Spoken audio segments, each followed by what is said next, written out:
Ini sekarang maulid ini.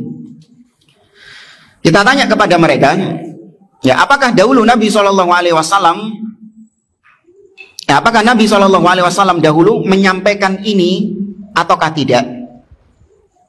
Maka kalau mereka menjawab, iya, Nabi SAW menyampaikan ini. Maka kita minta, datangkan dalilnya, datangkan buktinya. Kalau mereka menjawab, tidak, ini tidak disampaikan oleh Nabi SAW. Maka kita tanya, apakah mungkin ada perkara agama yang itu baik? Kan menurut mereka maulid Nabi ini apa sifatnya baik kan? Apakah mungkin ada kebaikan dalam agama ini yang tidak diketahui oleh Nabi dan tidak diajarkan oleh Nabi? Ya, apakah ada sesuatu yang baik yang tidak diketahui oleh Nabi? Itu. Maka kalau mereka menjawab, oh enggak, semua yang baik-baik pasti Nabi tahu. Ya, pasti mereka menjawab seperti itu. Kalau mereka menjawab, iya, Nabi nggak tahu kalau maulid ini baik. Oh ngawur berarti. Kok iso? Nabi gak weruh, kok iso weruh? Sing oleh wahyu sapa lho? Oh, iya kan? Pasti mereka menjawab, Nabi tahu kalau maulid Nabi ini baik. Baik, pertanyaan ketiga. Kalau Nabi tahu itu adalah kebaikan, apakah ada kebaikan yang tidak disampaikan oleh Nabi SAW, disimpan gawe dewi? Disimpan buat Nabi sendiri? Kalau mereka mengatakan, oh enggak, Nabi SAW pasti, kalau ada kebaikan pasti Nabi sampaikan kepada umatnya. Karena Nabi itu orang yang paling semangat menyampaikan kebaikan. Ya enggak? Apapun kebaikan yang beliau ketahui pasti disampaikan. Tadi hadisnya dari Abdullah bin Amr ibn al-As, innahu lam yakun nabiyyun qabli illa kana haqqan alaihi an yadulla ummatahu ala khairi ma ya'lamuhu lahum. Tidaklah ada nabi yang diutus kecuali pasti nabi tersebut menunjukkan kepada umatnya kebaikan yang dia ketahui. Nek nabi weruh, nabi tahu ini baik, pasti diapakan sama nabi? Dikandani umatnya, ki apik iki lakonono, iki elek ojo dilakoni, pasti. Ya, maka kita tanya, apakah Nabi SAW memberitahukan kepada umatnya kalau peringatan maulid Nabi ini baik? Kalau mereka mengatakan iya, Nabi kasih tahu. Ah, mana dalilnya? Ya, ini baru terakhirnya gitu. Mana dalilnya?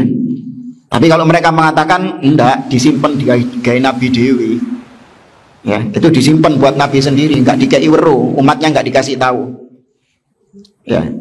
Baik, kalaupun sudah disimpan untuk dirinya sendiri oleh Nabi SAW, kok bisa kau tahu?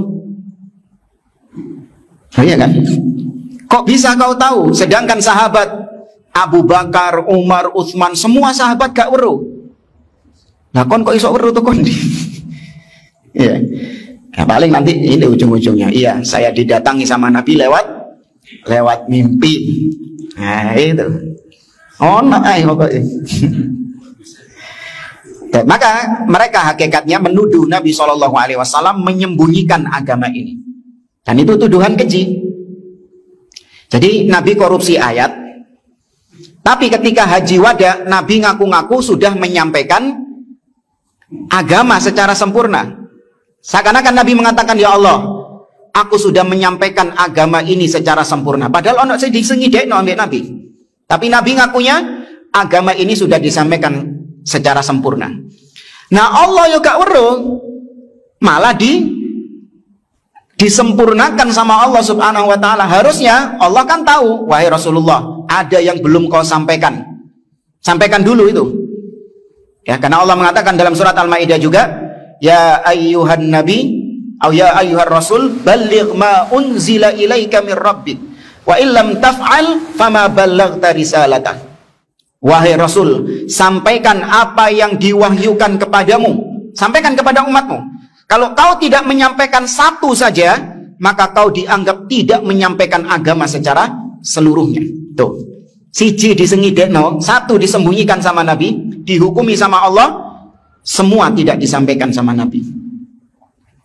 Ya, maka kok bisa Allah mengatakan al-yauma akmaltu lakum dinakum kalau posisinya Nabi belum sempurna menyampaikan agama ini?